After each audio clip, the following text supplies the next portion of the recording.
barisan musuh dengan menaiki kudanya. Summa aqra summa qal hatta quti'at yaminu.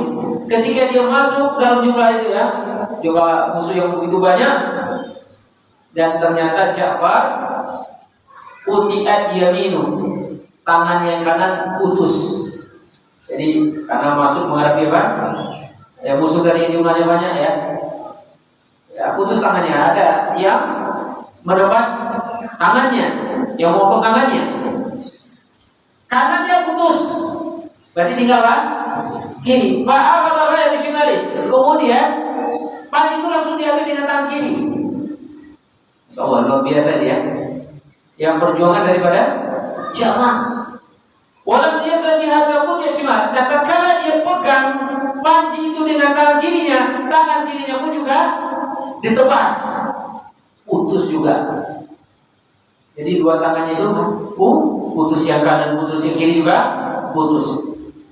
Faqata baraya.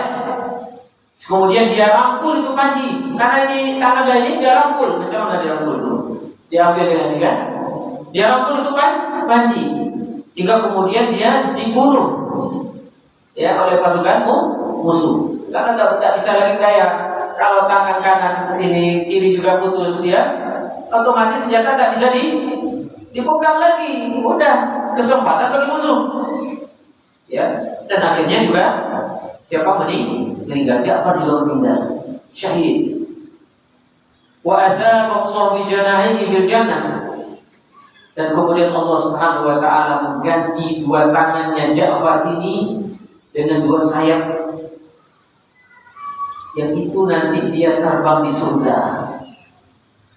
Jadi nanti Ja'far ini akan mendapatkan dua sayap di mana? Di surga. Yang dengan sayap itu dia akan bisa terbang di mana?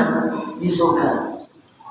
Masya Allah, ini luar biasa ganti yang Allah berikan kepada Ja'far. Walidhalika summiya Ja'far, sehingga kemudian Ja'far digelari dengan Dzul Janahain, orang yang punya dua sayap. Jelas? Jadi kenapa dia dinamakan Dzul Janahain? Karena dia nanti di surga akan diberikan apa? Dua sayap.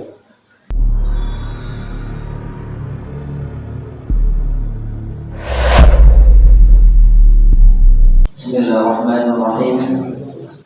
Assalamualaikum warahmatullahi wabarakatuh. Innal hamdalillah nahmaduhu wa nasta'inuhu wa nastaghfiruh wa na'udzu billahi min shururi anfusina wa sayyiati a'malina. من يهده الله فلا مضل له ومن يضلله فلا هادي له. أشهد أن لا إله إلا الله وحده لا شريك له وأشهد أن محمدا عبده ورسوله صلى الله عليه وسلم لا نبي بعد أما بعد. اللهم إنا نسألك علما نافعا ورزقا طيبا وعملا متقبلا.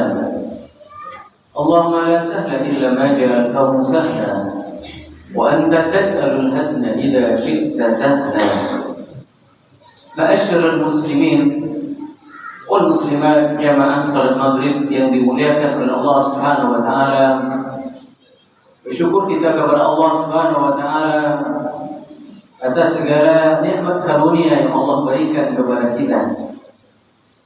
Di malam ini kita bisa melanjutkan kajian kitab Fiqh Sirah Nabawiyah. Hal yang terpenting yang perlu kita perhatikan ketika belajar Sirah Nabawiyah bukan sekedar kita mengetahui tanggal peristiwanya, bukan sekedar kita mengetahui siapa yang ikut serta dalam peristiwa tersebut, bukan sekedar kita mengetahui sebab peristiwa itu apa dan di mana terjadinya. Tapi hal yang terpenting adalah bagaimana kita mengambil pelajaran ibrah yang tentunya bisa kita aplikasikan di dalam kehidupan kita. Dan tentunya juga kita bisa menghadirkan hati kita ketika kita mengkaji sirah, hadirkan hati kita seolah-olah kita berada di dalam kisah itu. Ketika kita menceritakan tentang kisah-kisah yang sedih, maka hadirkan kesedihan itu di dalam hati kita. Ketika kisah yang disampaikan itu adalah kisah gembira, maka kita juga ikut bergembira. Ataupun kisah-kisah yang sifatnya semangat, maka kita juga bersemangat. Inilah inti ketika kita mengkaji sirah nabawiyah. Semoga Allah Subhanahu wa taala memberikan kepada kita ilmu yang bermanfaat. Amin ya rabbal alamin. Salat dan salam kita aturkan buat Nabi kita, kekasih kita Rasulullah sallallahu alaihi wasallam. Allahumma salli ala Muhammad wa ala ali Muhammad. Jamaah yang dimuliakan oleh Allah Subhanahu wa taala. Sebelum kita lanjutkan bahasan kita malam hari ini terkait dengan Ghazwah Mu'tah, perang Mu'tah, kita ingin menyampaikan beberapa kesimpulan yang kita sudah sampaikan pada pertemuan sebelumnya. Yang pertama, kenapa namanya Ghazwah Mu'tah? Padahal Nabi SAW tidak ikut serta di dalam peperangan itu. Kenapa? Karena jumlah pasukan yang disiapkan oleh Rasul jumlahnya begitu banyak. Berapa jumlah pasukan yang disiapkan Nabi SAW? 3.000 pasukan. Dan itu tidak pernah ada sebelumnya. Tidak pernah ada sebelumnya jumlah pasukan itu 3.000. Dan pada saat itu Nabi siapkan 3.000 pasukan. Sehingga karena peperangannya besar, sehingga dinamakanlah Ghazwah. Ya, ini alasan para ulama sirah kenapa menamakan Mu'tah ini dengan Ghazwah. Kemudian perang Mu'tah ini terjadi di mana? Di Mu'tah. Di mana tempat Mu'tah itu? Posisinya di mana? Di sebelah utara Madinah, sekitar 1.100 km. Di daerah Syam. Di daerah apa? Syam. Ya. Kalau sekarang mungkin di Yordania. Posisinya di mana? Yordania. Jadi kalau kita bicara Syam, itu kumpulan dari beberapa negara. Di situ ada Palestina, di situ ada Lebanon, di situ ada Suriah, dan di situ ada Yordania. Maka tempat kejadian perang Mu'tah ini adalah sekarang posisinya di Yordania. Terus kemudian jumlah kaum muslimin berapa? 3.000. Dan orang kafir. Siapa orang kafir yang dihadapi oleh kaum muslimin? Yaitu adalah bangsa Romawi. Yang notabene agamanya adalah Nasrani. Maka bagi para sahabat ini pengalaman pertama menghadapi bangsa yang besar, bangsa adidaya ketika itu, menghadapi orang Nasrani. Karena peperangan yang dihadapi oleh kaum muslimin sebelumnya itu yang dihadapi orang musyrik, itu yang dihadapi orang Yahudi. Tapi ketika berperang dengan Romawi, yang dihadapi adalah orang Nasrani. Ini adalah pengalaman pertama. Dan peristiwa itu terjadi di tahun berapa? 8 Hijriah, di bulan Jumadil Ula. Ya, Jumadil Ula. Dan sebab peperangan itu adalah yaitu utusan Rasulullah SAW yang bernama Harith bin Umair itu dibunuh oleh seorang yang bernama Syurahbil bin Amr. Jadi Harith bin Umair ini diutus oleh Nabi SAW ke negeri Syam untuk menemui penguasa Busra. Busra itu ada di Syam. Busra bukan Basrah. Kalau Busra itu ada di Irak. Nah, kemudian di tengah jalan dihadang oleh seorang gubernur Balqa yang bernama Syurahbil bin Amr al-Ghassani. Ya, di mana Syurahbil bin Amr ini mengikat utusan Nabi SAW dan kemudian membunuhnya. Ya, Dan ketika informasi tersebut sampai kepada Nabi SAW, putusan Nabi dibunuh, Nabi tidak terima. Karena ini melanggar kode etik hubungan internasional. Karena yang namanya utusan tidak boleh dibunuh. Itu aturan yang dikenal ketika itu. Bahkan sampai hari ini juga seperti itu. Maka kemudian Nabi SAW menyiapkan pasukan. Dan kemudian Nabi SAW menyiapkan 3 panglima besar. Ya, siapa yang disiapkan? Zaid bin Harithah, kemudian Ja'far, dan kemudian Abdullah bin Rawahah. Ada 3 panglima yang disiapkan. Dan ini juga berbeda dengan kebiasaan sebelumnya. Kebiasaan sebelumnya ketika ada peperangan, panglimanya cuma 1. Ini disiapkan 3 panglima.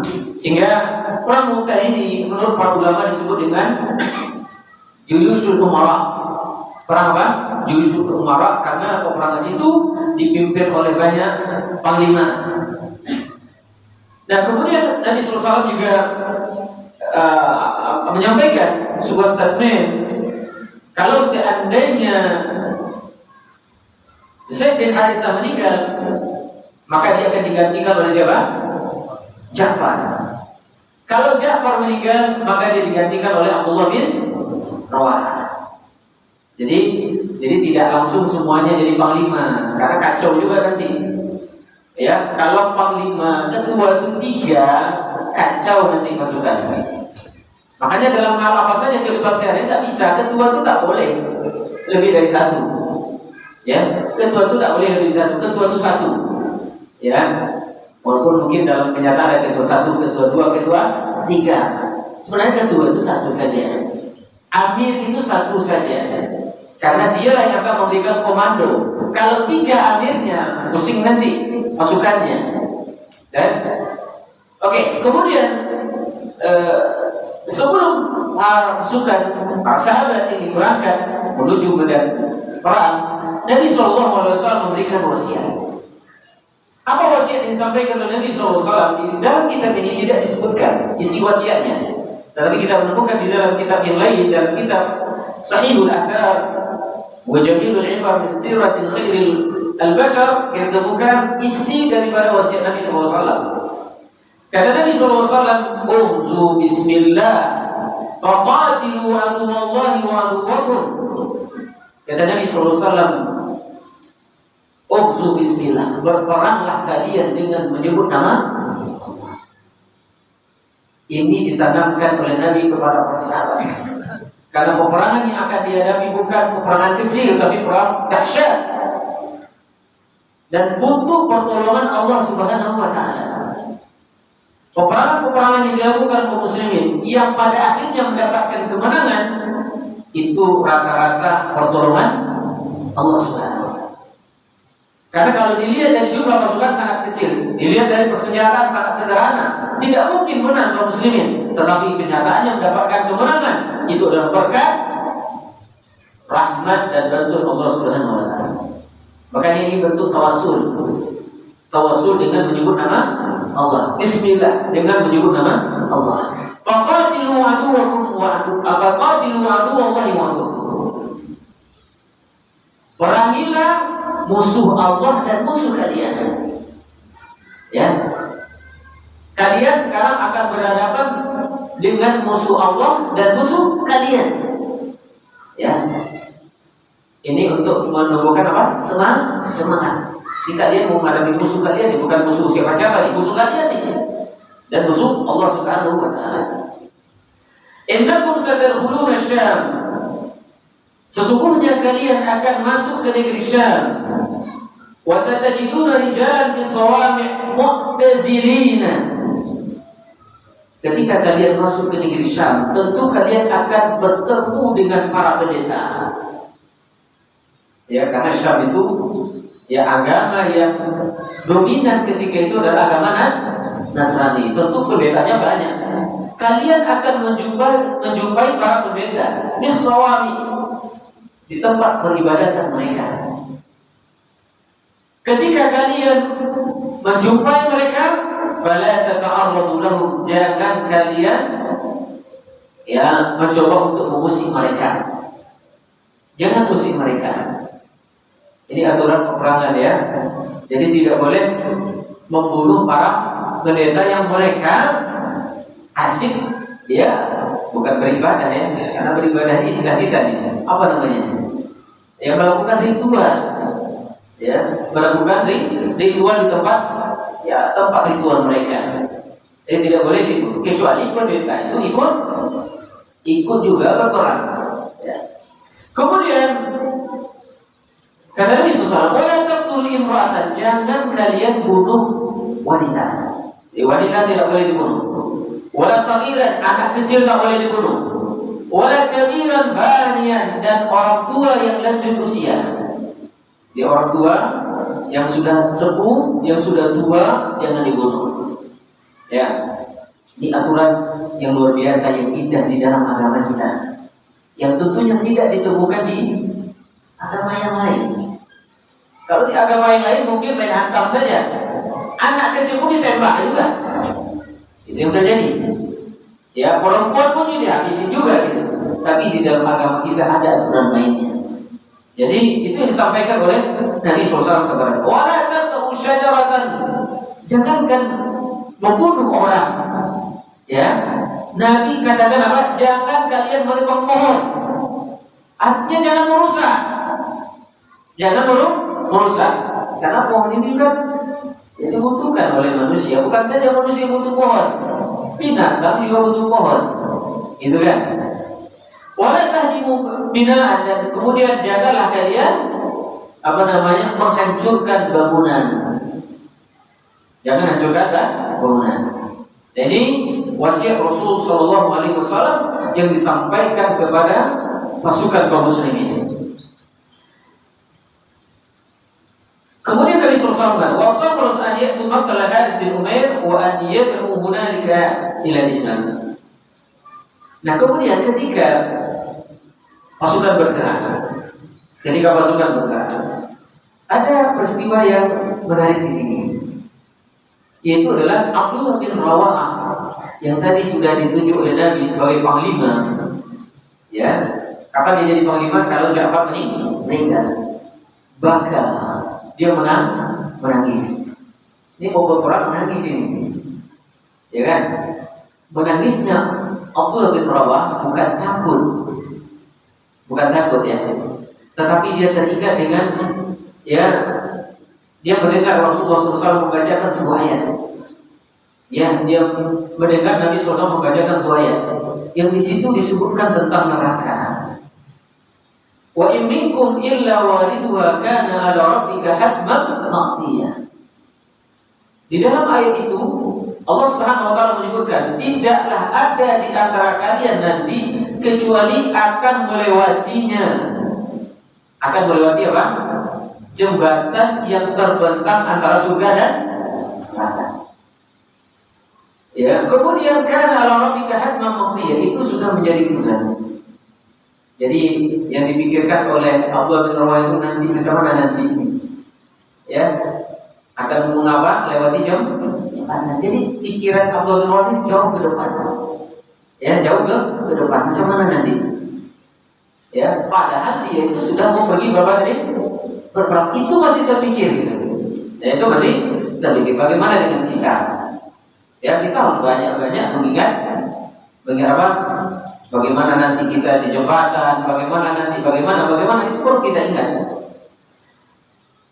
Falastu adri kaifa bisadar ba'dul, dan aku tidak tahu bagaimana aku nanti menyeberang. Masyaallah, seorang Abdullah bin Rawahah khawatir terhadap dirinya, macam mana nanti nak nyebrang. Abdullah bin Rawahah ini adalah pembesarnya Ansar, tokoh dari Ansar yang masyaallah luar biasa. Khidmatnya kepada Nabi SAW dan para sahabat muhajirin. Dia mengkhawatirkan dirinya. Padahal kalau seandainya dia mati, jelas itu insya Allah masuk surga. Tapi dia masih khawatir. Dia masih khawatir terhadap dirinya. Sehingga kemudian faqala al-muslimun sahibakumullah wa dafa'akum muraddakum salihin. Kemudian kaum muslimin yang lain mendoakan semoga Allah membersamai kalian. Semoga Allah membersamai kalian dan membela kalian dan mengembalikan kalian dalam keadaan baik-baik saja. Ya, itu doa yang disampaikan oleh kaum muslimin. Nah, kemudian Abdullah bin Wahab dia menyampaikan sebuah syair gitu. Dan sebuah syair ini menggambarkan betapa dia sudah tidak sabar lagi. Ya. Jadi tadi seolah-olah dia menggambarkan dia itu takut kan karena menangis tadi kan.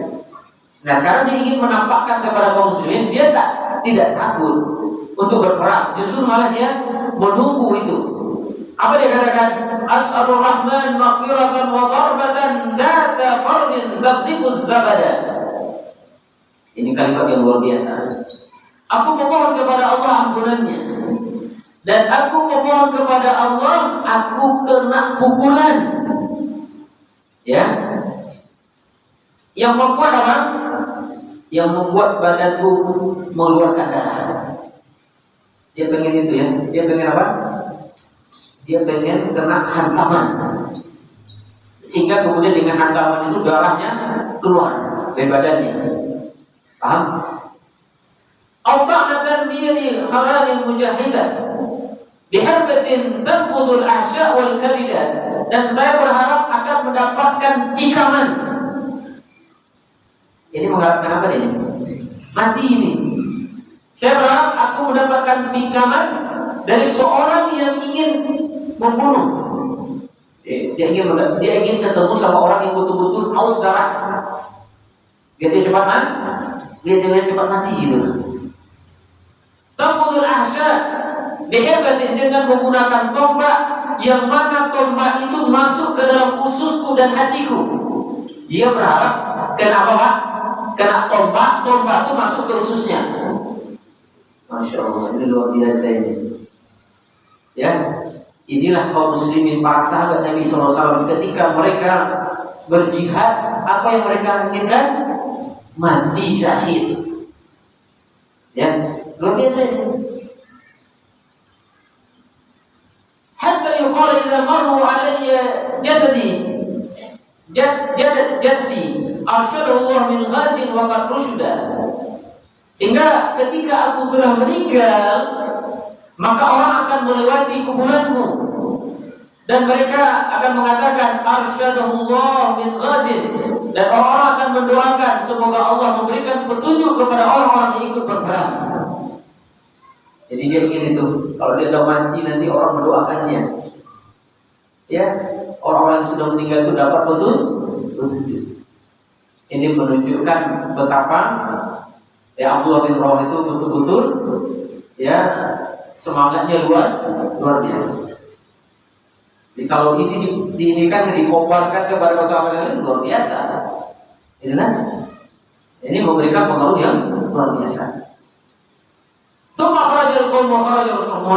Dan kemudian berangkatlah ya para pasukan kaum muslimin, dan kemudian Nabi SAW muwaddi'an lahu, menyampaikan ucapan selamat tinggal.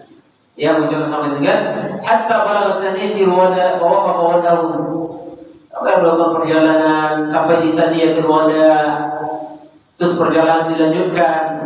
Walamma barru ya makhraj al-jaysh al-islami kharaju ma'akal fi 100,000 muqatil wa dhamma ilayhi. Di dalam perjalanan ya sampailah berita walamma barru makhraj al-jaysh, ketika sampai berita kepada bangsa Romawi akan keluarnya pasukan kaum muslimin. Jadi sahabat Nabi SAW sudah bergerak dan informasi itu telah sampai kepada bangsa Romawi, sehingga kemudian bangsa Romawi menyiapkan pasukan berapa? 100,000 muqatil, 100,000 pasukan, dan wantamba, dan bergabung kepadanya pasukan-pasukan yang lain dari suku Lahm, Juzam, Balkin, di suku-suku ya yang ada di Syam. Juzam, Balkin, Bahra, Bali, Yang itu jumlahnya kalau ditotalin 100.000 juga. Sehingga berapa jumlahnya semuanya? 200.000 pasukan. Ya, nggak nanggung-nanggung ini. Falamma balagha hadzal amr lil muslimin, ya, aqamu ala ma'an lailatain. Nah, informasi bangsa mau keluar dengan pasukan yang begitu banyak, 200.000 itu pasukan, sampailah ke telinga kaum muslimin. Ketika informasi itu sampai ke telinga mereka, mereka beristirahat dulu di sebuah daerah yang bernama Ma'an, musyawarah dulu gitu. Ini menunjukkan bahwasanya mereka tidak tahu berapa jumlah musuh. Ketika berangkat itu mereka tak tahu berapa jumlah musuh. Tapi ketika sudah bergerak, terdengar informasi kalau jumlah mereka itu 70 kali lipat jumlah kaum muslimin. 70 kali lipat.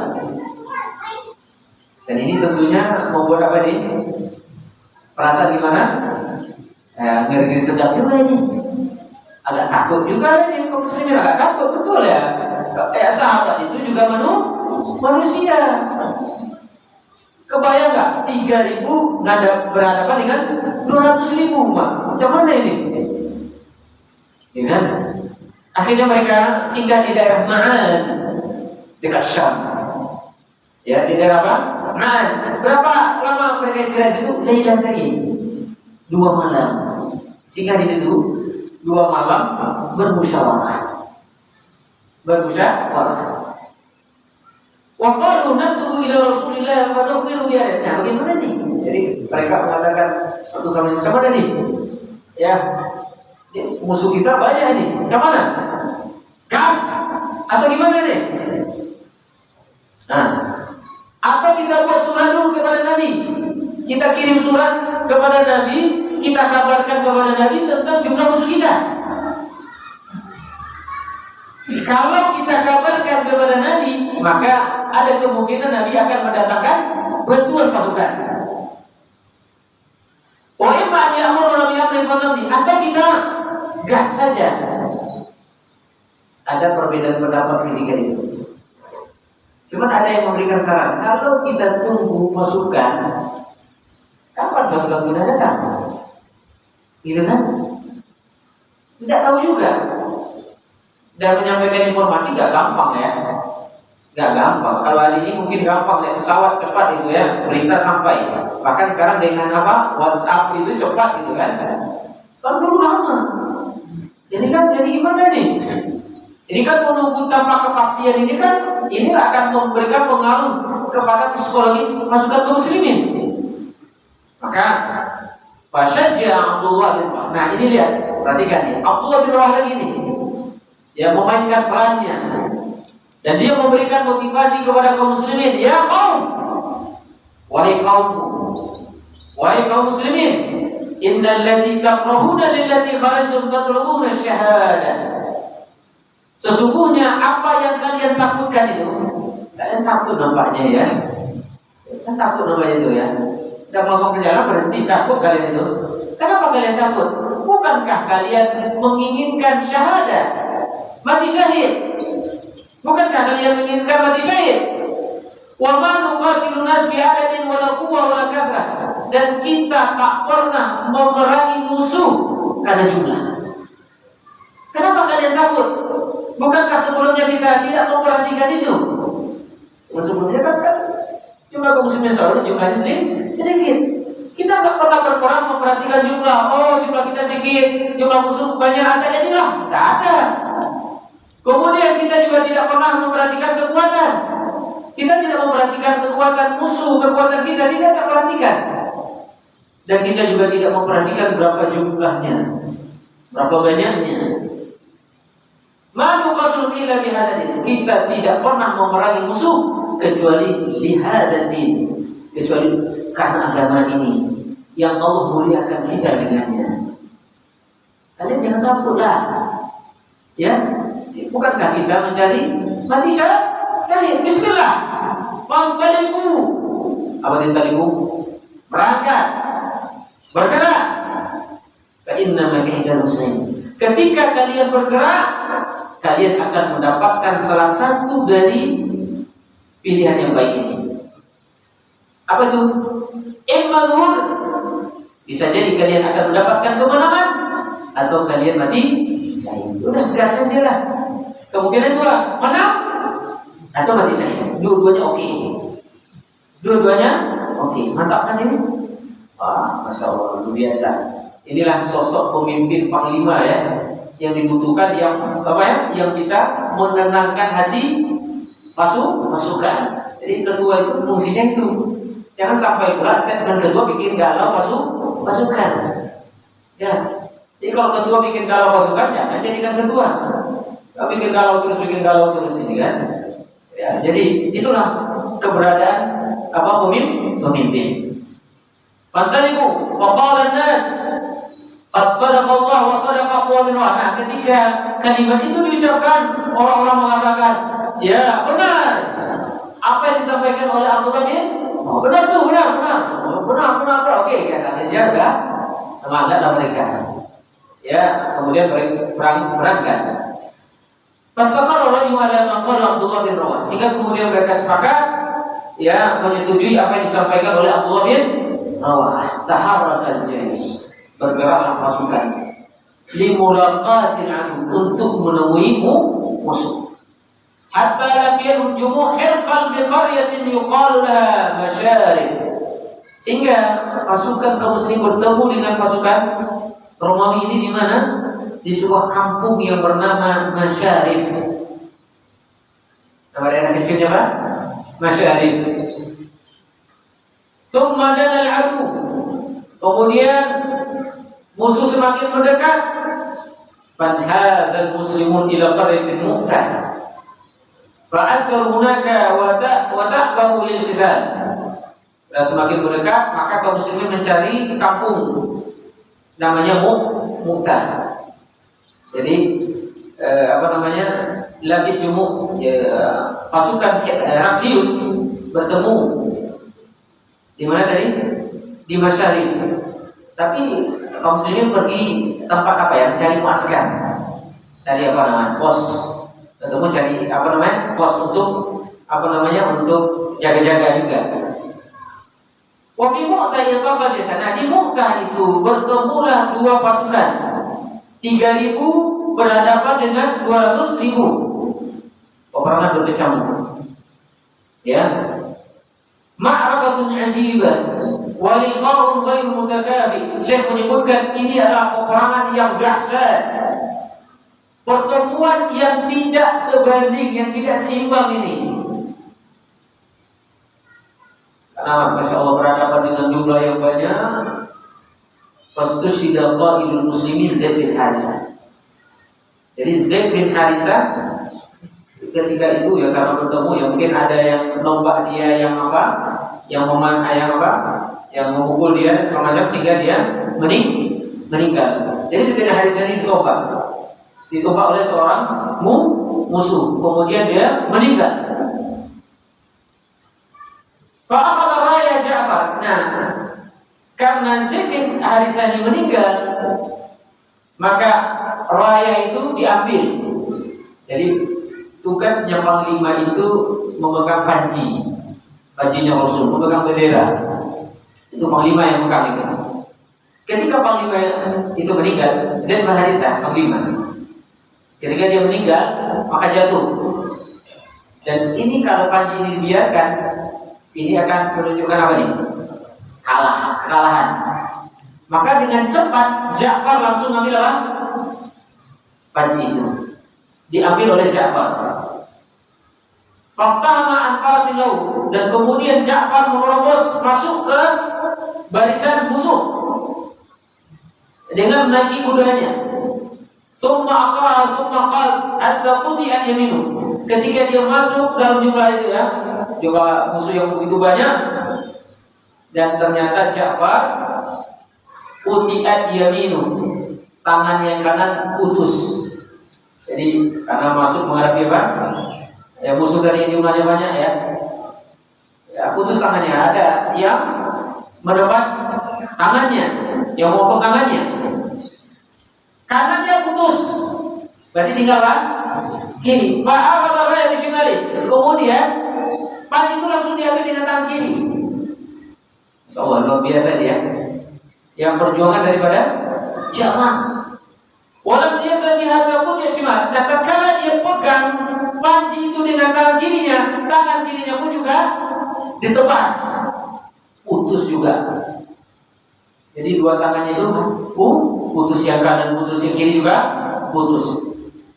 Faqata maraya. Kemudian dia rangkul itu panci, karena ini tangan ini dia rangkul. Macam mana dia rangkul itu? Diambil dengan ini kan? Dia rangkul itu panci, sehingga kemudian dia dibunuh ya oleh pasukan musuh. Karena tidak bisa lagi daya.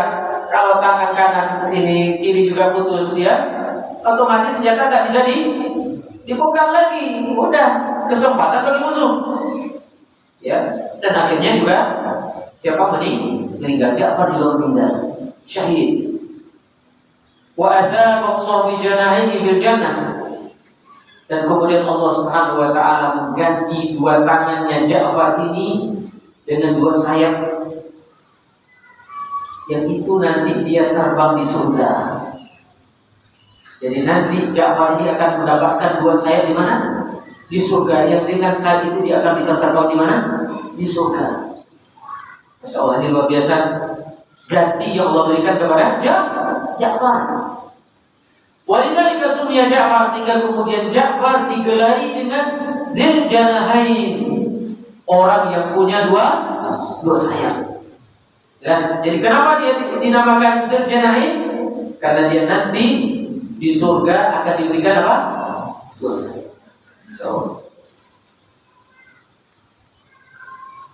Ibnu Umar radhiyallahu anhu, dari Abdullah bin Umar, ketika Ja'far meninggal, Abdullah bin Umar memperhatikan di tubuhnya Ja'far ini. Kata beliau, kuntu bihim fitil ghazwah. Aku ada ketika itu di dalam peperangan Mu'tah. Jadi Abdullah bin Umar ikut di dalam peperangan ini. Dan aku melihat wajadna bil qadr wajadna fi jasadi. Aku mendapat di tubuhnya Ja'far ada 93 sampai 99 panah atau tombak. Ada kena panah berapa? 93. Artinya apa? Tubuhnya penuh dengan panah. Tak bisa kebayang tuh 93 itu banyaknya. Berarti jaraknya sangat sedikit sekali kan? 93 nih. Tubuhnya penuh dengan apa? Dengan panah, penuh dengan tombak. Wa kana Ibnu Umar radhiyallahu anhu. Ada kisah menarik nanti kita sampaikan di akhir ini. Wa kana Ibnu Umar radhiyallahu anhu idza hayya Ibnu Ja'far qala, Abdullah bin Umar ketika berjumpa dengan anaknya Ja'far, ya, apa yang dikatakan Abdullah bin Umar? Assalamu alayka ya ibna Dzul Janahain. Assalamu alayka. Apa itu assalamu alayka? Keselamatan atasmu, wahai anak yang punya dua sayap. Gitu kan? Itu yang disampaikan Abdullah bin Umar ketemu anaknya siapa? Ja'far.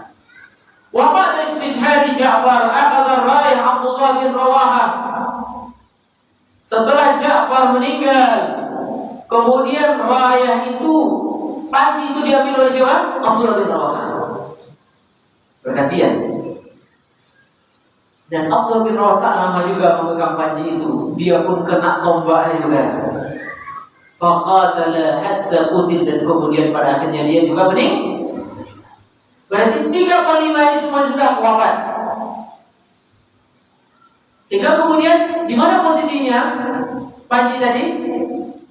Di tanah. Taqaddama Thabit bin Arqam. Nah, kemudian ada seorang sahabat yang bernama Thabit bin Arqam. Dia langsung mengambil panci itu. Fa'akhadha rayah. Kemudian dia mengatakan, ya ma'syarul muslimin, istalimu ala rajulin minkum. Wahai kaum muslimin, bersepakatlah kalian siapa yang akan bawa panci ini. Kata mereka, iya kan pulang, kita tak perlu pegang itu. Apa yang tanya lagi? Ya gitu kan? Kata siapa tadi? Saya benarkan, mana Bibal? Aku tak bisa pegang ini. Aku tak berdaya. Ya, aku tak mampu, kata dia kan. Fasbaru ala Khalid bin Walid. Sehingga kemudian mereka sepakat untuk mengangkat Khalid bin Walid yang menggantikan. Ternyata Khalid bin Walid juga ikut perang. Nah sekarang pertanyaannya, kenapa bukan Khalid bin Walid yang jadi panglima? Bukankah dia seorang panglima yang gagah perkasa, yang dia kalau menghadapi peperangan selalu menang? Kenapa bukan dia yang dipilih oleh Rasulullah SAW?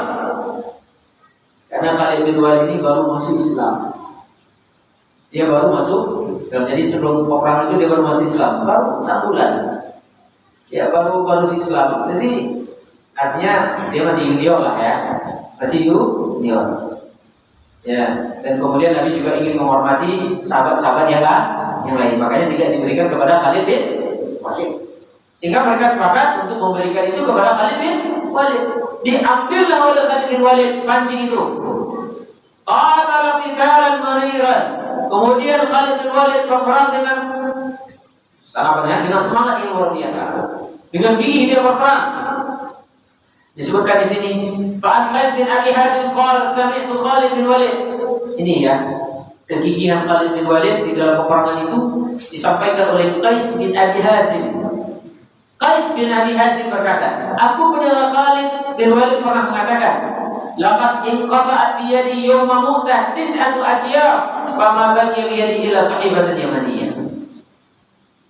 Apa yang disampaikan oleh Khalid bin Walid ini menunjukkan betapa dahsyatnya peperangan ketika itu. Di mana Khalid bin Walid memegang berapa di perang Mu'tah itu ada 9 asya. Dia pegang berapa? 9 pedang. Khalid bin Walid pegang berapa? 9 pedang. Jadi nggak cukup 1 pedang. Ya, dia para sahabat itu banyak pedang. Patah pedang ini 1 habis langsung dihantam. Jadi Khalid bin Walid ini bentuk apa nih? Tawakal. Ya, bentuk tawakal juga. Dia menyiapkan senjata yang banyak. Apa kata beliau?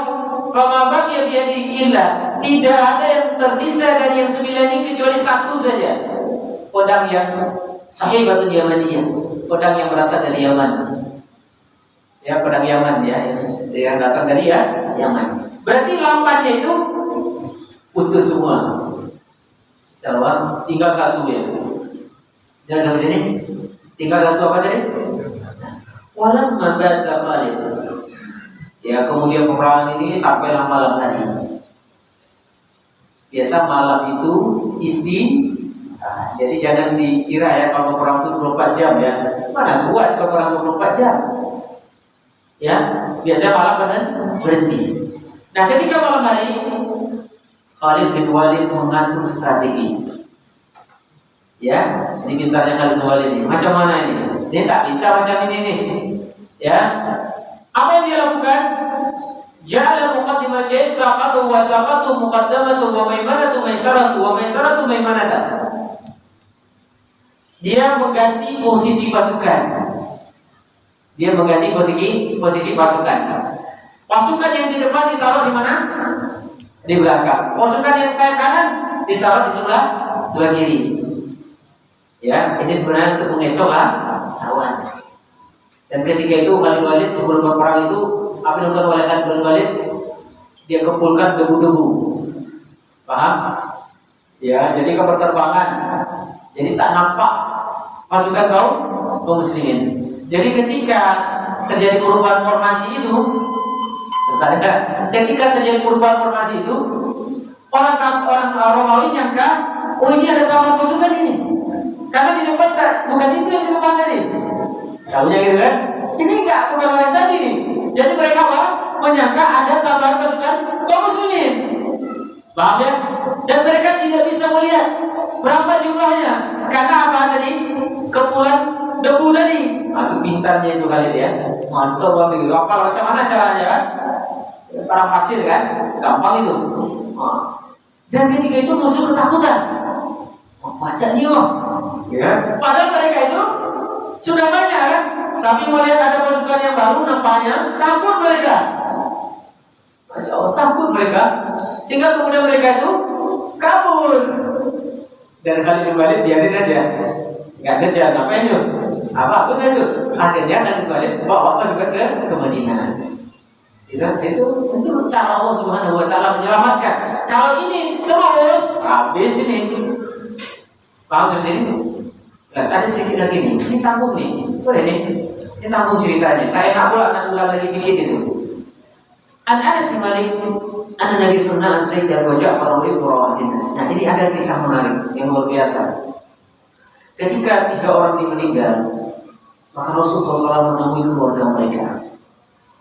Rasul menjumpai istrinya Ja'far yang bernama Asma. Ya, ketika itu Asma lagi bikin adonan bikin kue, bikin adonan roti gitu. Ya, dan kemudian sedang mengurus anak-anak. Paham? Ketika Nabi SAW sampai dan kemudian Nabi melihat anak-anaknya Ja'far, Nabi SAW cium anak-anak Ja'far ini dan kemudian Nabi menangis.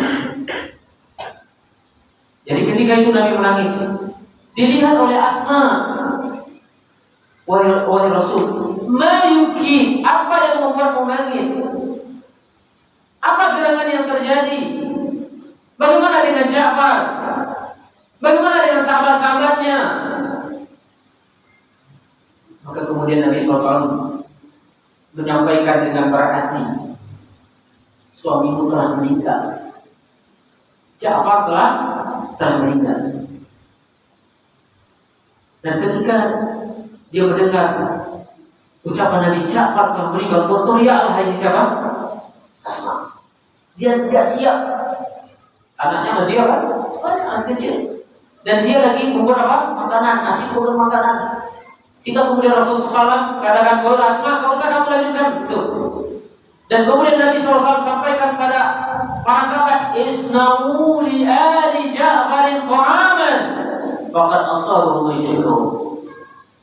Wahai para sahabat, bikinkan makanan untuk keluarga Ja'far karena mereka ditimpa musibah. Dan disinilah ya dalil bahwasanya tidak boleh memberatkan keluarga yang meninggal. Maka ketika Ja'far meninggal, justru Nabi SAW apa? Melambangkan siapa? Asma. Asma, kau usah lanjutkan, biar persahabat yang buatkan makanan. Jadi sunnahnya yang buat makanan itu siapa? Kaum muslimin. Bukan dibalik. Kenyataan hari ini, mohon maaf lahir batin, kenyataan hari ini apa? Kalau ada yang meninggal, siapa buatkan makanan? Ini kayaknya tak masuk logika ini. Orang lagi ditimpa musibah, lagi bersedih hati, dikasih beban. Itu tak adil kan? Siapanya apa? Bikinkan makanan. Ini yang perlu kita pahami, sunnah Nabi SAW di situ. Ya, jadi betul-betul Nabi SAW menangis. Bagaimana Nabi SAW tidak menangis? Ya, sahabat-sahabat yang dicintai oleh Nabi, orang-orang yang luar biasa hebatnya perjuangannya dengan Nabi, setia membela Nabi sampai titik darah terakhirnya, meninggal semuanya. Nabi SAW menangis. Dan Nabi SAW mendoakan mereka. Nabi SAW mendoakan sahabat, aina tasraban, dan kedua mata Nabi SAW mengalirkan air mata ketika Nabi bercerita tentang apa yang telah terjadi. Inilah kisah tentang perang apa? Perang Mu'tah. Ya, walau min dirari hadil marqa, meskipun dahsyatnya peperangan ini, ya berapa jumlah kaum muslimin yang meninggal? Tidak lebih dari 10 orang. Tidak lebih 10 orang. Dan sementara orang kafir, falam yu'raf adadu qatla, tidak diketahui berapa jumlah mereka. Menunjukkan apa? Banyak. Jumlah mereka lebih banyak meninggal. Dan ini adalah pertolongan Allah Subhanahu wa Ta'ala. Makanya ketika kaum muslimin itu taat kepada Allah, Allah bantu. Tapi ketika kaum muslimin bermaksiat, Allah tidak bantu. Kita lihat apa? Perang Uhud. Ketika sebagian kaum muslimin yang diposisikan di mana tadi? Di Jabal Rumah, di perang Uhud itu ya. Jangan kalian turun sampai ada aba-aba. Tapi mereka tengok apa? Harta rampasan perang nampak di depan mata mereka, kemudian mereka turun, berarti mereka bermaksiat kan? Berarti mereka bermaksiat kepada Nabi SAW. Ketika mereka bermaksiat kepada Nabi, Allah tak tolong mereka. Apa yang terjadi? Kaum muslimin mendapatkan kekalahan. Maka kekuatan kaum muslimin itu di mana? Ketika kita dekat dengan Allah, ketika kita taat kepada Allah, disitulah kekuatan kita. Tatkala kita jauh dari Allah, disitulah kekalahan kita. Inilah yang terjadi hari ini. Paham maksudnya? Ini saja yang bisa kita sampaikan. InsyaAllah nanti kita akan lanjutkan pada pertemuan berikutnya. Ada faedah-faedah yang akan kita ambil nanti InsyaAllah. Semoga Allah memberikan kepada kita ilmu yang bermanfaat. Semoga kita paham kisahnya dan kita bisa mengambil ibrah tentang perjuangan para sahabat Nabi SAW untuk membela agama ini. Bagaimana dengan kita? Apa yang telah kita berikan untuk Islam. Subhanallah wa bihamdika, asyhadu an la ilaha illa anta, astaghfiruka wa atubu ilaik. Assalamualaikum warahmatullahi wabarakatuh.